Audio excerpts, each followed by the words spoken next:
BNP চেয়ারপারসনের পরিবর্তে দলের দায়িত্ব পালন করছেন ভারপ্রাপ্ত চেয়ারপারসন জনাব তারেক রহমান। তার নির্দেশেই দলটি চলছে। 21শে আগস্ট গ্রেনেড হামলা মামলাসহ অর্ধশতাধিক মামলায় তিনি সাজাপ্রাপ্ত আসামি। অনেক সাজাপ্রাপ্ত দণ্ডপ্রাপ্ত আসামিকে বাংলাদেশে ফেরত এসে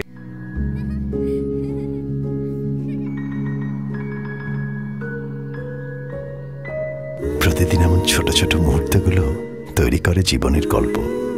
হাতিল, লিভ অ্যান্ড রিলিভ। কোর্টে গিয়ে সারেন্ডার করে বা কারাগারে গিয়ে তাদেরকে কিন্তু বাইরে বেরিয়ে আসতে দেখেছি আমরা। শফিক রেহমান, মাহমুদুর রহমান দেখলাম। কারো সাজা স্থগিত হয়েছে, তারেক রহমানের ক্ষেত্রে এটি হচ্ছে না কেন?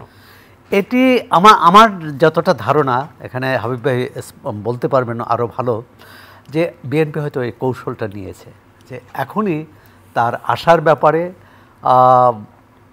কি বলে জোর না দিয়ে আর অন্য দাবিগুলো অর্থাৎ দল গুছানো, নির্বাচনের জন্য প্রস্তুত করে, নির্বাচনের যখন রূপরেখা তৈরি হবে অর্থাৎ তারিখ হবে, তখন বিএনপির পক্ষে যে গণজোয়ার আসবে, বিএনপি মনে করে ওই গণজোয়ারের সময় যদি তারেক রহমান দেশে ফিরে আসে তখন এই মামলা টামলা কিছু টিকবে না।